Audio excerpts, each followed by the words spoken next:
Operation లేకుండా మోకాళ్లు మరియు నడుము నొప్పులకు అత్యాధునిక చికిత్స డాక్టర్ భావన హర్వాని గారి ఆధ్వర్యంలో ఆర్ఎఫ్ఏ మరియు ప్లాస్మా పద్ధతిలో చిన్న ఇంజెక్షన్ తో పరిష్కారం. Hospitals road number 12 Banjara hills.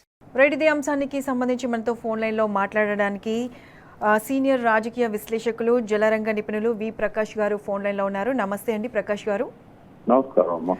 Prakash గారు చెప్పండి, ఇంతకుముందు కాంగ్రెస్ ప్రభుత్వం రాకముందు ఈ కాళేశ్వరాన్ని ఒక ఎజెండాగా చూపించి ప్రజల్లో అబద్ధపు ఆరోపణలు చేసి కాంగ్రెస్ ప్రభుత్వము రాష్ట్రంలో ఏర్పడింది. ఆ తర్వాత కూడా అంటే ఈ కాళేశ్వరాన్ని ఒక టార్గెట్గా తీసుకొని బీఆర్ఎస్ పార్టీని కానీ తెలంగాణ తొలి ముఖ్యమంత్రి కేసీఆర్ని ఒక టార్గెట్గా పెట్టుకొని ఎటువంటి ఆధారాలు లేకుండా హైకోర్టులో కేసులు వేయడం జరిగింది. అయితే ఈరోజు హైకోర్టు అనేది ఒక కీలకమైన ఒక స్పష్టమైన తుది తీర్పు వెలువరించింది. అంటే ఈ నిర్ణయంతోనైనా అంటే కాంగ్రెస్ ప్రభుత్వం ఇంకా ఏవైనా ఆరోపణలు చేసే అవకాశం ఉండడానికి ఛాన్స్ ఉందంటారా?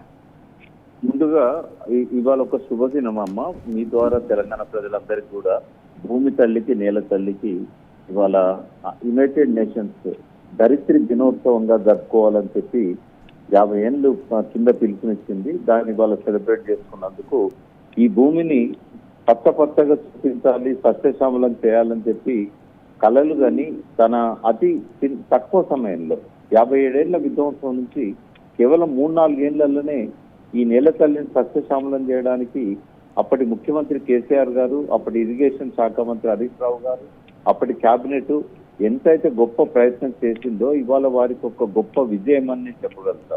ఈరోజు హైకోర్టు ఇచ్చిన తీర్పు అనేది ఇది కేవలం పీసీ కోసుకో లేకుంటే వీళ్ళకో కాంగ్రెస్ కో చెంపపెట్టి కాదు. ఈ తెలంగాణ ప్రజల విజయం. ఇది టిఆర్ఎస్ పాలనకు ఇవాళ హైకోర్టు ఇచ్చిన కితాబు. ఇవాళ ఎంత గొప్ప జడ్జిలైనా తెలంగాణ దగ్గరికి వచ్చేసరికి ఇటు ఆంధ్ర వాళ్ళ ఒత్తిడికో లేకుంటే అటు కేంద్ర పాలకుల ఒత్తిడితో లొంగిపోవడం అనేది మనం గతంలో కూడా శ్రీకృష్ణ కమిటీ నివేదిక విషయంలో చూసాము. కీర్తి ఘోష్ గారు కూడా చాలా గొప్ప జడ్జి అమ్మ. ఆయన ఈ ఒక్క తీర్పు తప్ప అంటే నిజాం చరిత్రలో ఆఖరి చాప్టర్ ఎట్లయితే మస్కబారిందో ఆయన జీవితంలో కూడా తెరమాంకంలో ఈ ఒత్తిళ్లకు లొంగి రాసిన ఈ తీర్పు వాస్తవంగా రాయలేదు, సంతకం పెట్టిండు. చాలాసార్లు మన ఛానల్లోనే నేను చెప్పాను. ఎందుకంటే ఎన్నో విషయాలు నేను చెప్పినాయి ఆ తీర్పులో కనబడలేదు. అంటే ఇది ఎవరో రాస్తే ఆయన వచ్చి చదవకుండా సంతకం పెట్టిండు అనేది మాత్రం చెప్పగలుగుతా. ఇట్లాంటి గొప్ప జడ్జిలు కూడా మోడీ గారు ఒత్తిడికో రేవంత్ రెడ్డి లాంటి ముఖ్యమంత్రులు ఒత్తిడికో లొంగిపోయిన సందర్భాలు కూడా చాలా చూసాం. కాబట్టి ఇవాళ నిజం బట్టబయలైంది, అబద్ధాల ముసుగు చెరిగిపోయింది. కేసీఆర్ గారి కష్టానికి, హరీష్ రావు గారి కష్టానికి, వారి మార్గదర్శకత్వానికి, వారి విజన్ కి ఇవాళ డెఫినెట్ గా మనం వందనాలు చెప్పాల్సిందే. ఇది ఒక గొప్ప తీర్పు.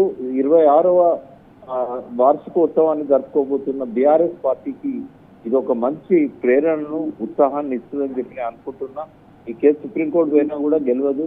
కీర్తి ఘోష్ గారికి వారి జీవితానికి ఇది ఒక మచ్చలాగా మిగిలిపోయే కేసు అమ్మ ఇది. ఎస్ ప్రకాష్ గారు, థ్యాంక్ యూ సో మచ్ అండి.